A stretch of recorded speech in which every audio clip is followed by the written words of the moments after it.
With less than 160 days before the next election, President Buhari has appointed another high-level committee to advise him on the myriad of challenges facing Nigeria, which, unresolved, would make his tenure quite difficult for Nigerians. Let's take a look at a couple of tweets from the president saying he inaugurated a presidential committee on the national economy to bring together all policymakers responsible for the economy against the backdrop of disruptions caused by COVID-19 in his also the Russia-Ukraine conflict and the declining oil production. And he says he's also going to chair the committee, and it will be an emergency room that will work towards keeping Nigeria on the path of economic recovery and growth, global competitiveness, inclusive development, and sustainability. Arise business analyst Chika Mbonu joins us to discuss further. Chika, good morning to you. Morning. Thank you so much for joining us. Welcome to a new week. A new week. Yeah, so what's your... would you like the committee? The committee, yes, this new one that has been inaugurated now.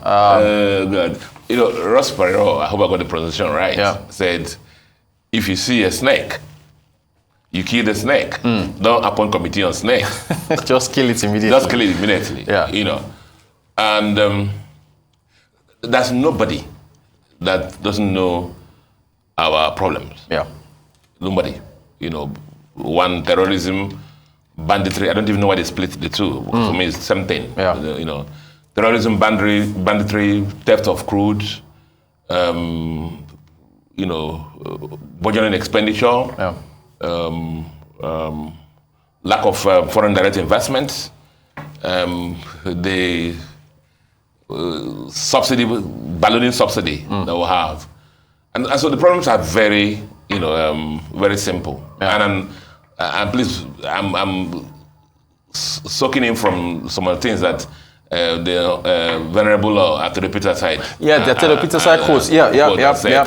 Because I mean, you know, as I said, he actually said, which we identify with, that our problems the truth, the bulk of our problems are very obvious. Everybody knows them. Yeah. And the same thing also, he goes to say that the solutions are also very, you know, elementary. It says somebody with O levels. You know, with O level understand the issue. Them, yeah. And they require, you know, three things. The first one, he says, is sincerity of purpose. Sincerity of purpose. You know, that you are sincere and want to do this. The second one is courage. And I'll talk about courage in a minute. Yeah. Talk about courage. You know. And both have been lacking. Yeah. In the government. And the next thing I'm going to say, and I just pleading with Femi Adesina and Gabashehu, that I'm very loyal. I'm not a willing weller, what do they call these people? You know, and I didn't ask for contract and I was not given. So I'm desperate or frustrated. Yeah. That's what I'm saying this. I see, the analogy I see with our president is this, follow me in a minute. It's like a medical doctor that has a patient that has, maybe a female patient, let me use that as an example, that has a breast cancer and would require for cure the cutting off of one of the breasts for the patient to live. But he knows his shift is going to end in about the next day. Yeah.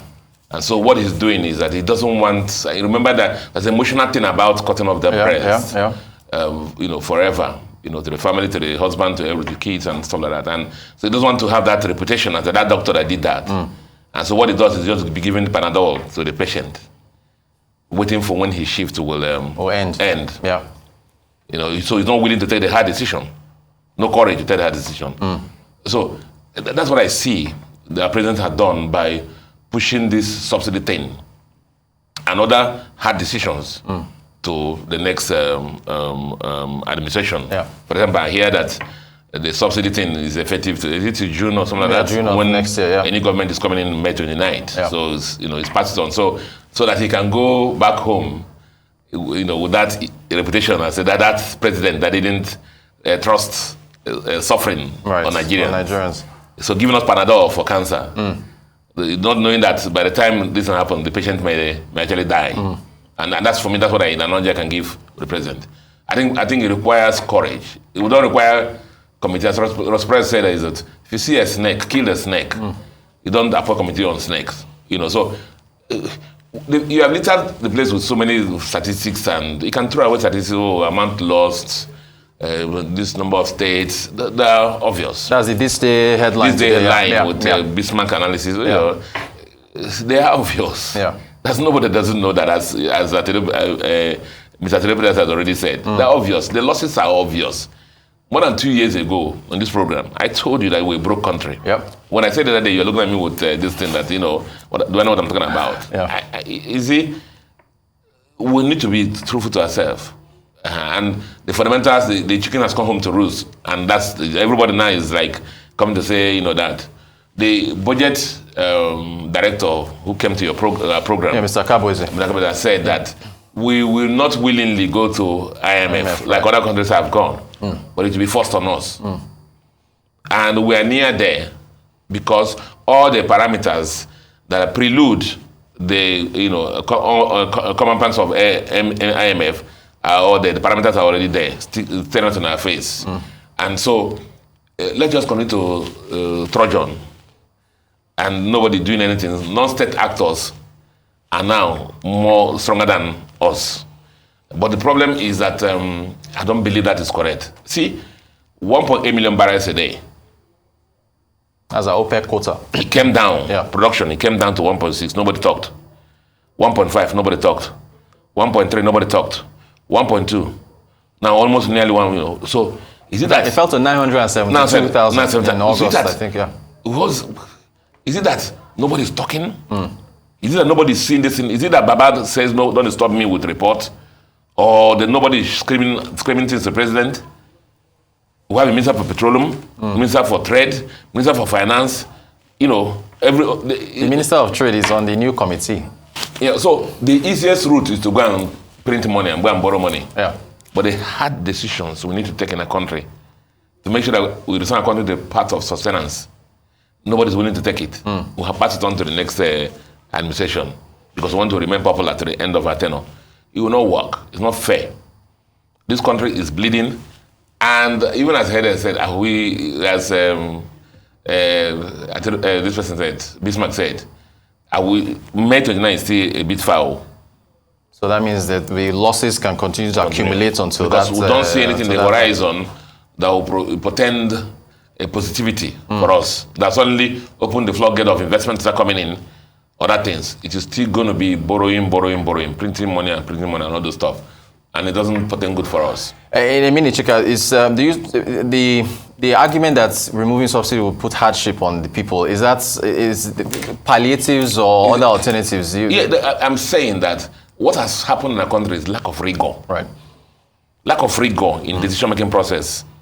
And lack of sincerity. You hear that they say sincerity. So sincerity. Our president said that, remember during campaign that I'm going to sell off presidential jets. Yeah. But nothing happened. Yeah.